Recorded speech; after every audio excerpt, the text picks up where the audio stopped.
আজকে আপনাদেরকে একটি সুন্দর গল্প শোনাতে চাই। সেই গল্পটি হচ্ছে কচ্ছপ এবং খরগোশের গল্প। গল্পটা অবশ্য সবাই জানে, কিন্তু প্রথম অংশটাই সবাই জানে।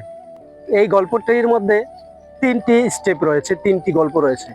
সেই গল্পগুলো আসলে সবাই বলে না, প্রথমটাই সবাই বলে। প্রথম যে গল্পটা, সেটা হচ্ছে কচ্ছপ এবং খরগোশ দুজনই দৌড় প্রতিযোগিতা দেয়। তো কচ্ছপ তো ধীর গতিতে চলে, আর খরগোশ তো দ্রুত গতির প্রাণী। সে নিজস্ব গতিতে দৌড়ে কচ্ছপের আগে বহু দূর চলে যায়, কিন্তু কচ্ছপ তার নিজস্ব গতিতে ধীরে ধীরে চলতে থাকে। খরগোশ ভাবতে থাকলো যে সে বহুদূর চলে এসেছে, সে একটু রেস্ট করে নে।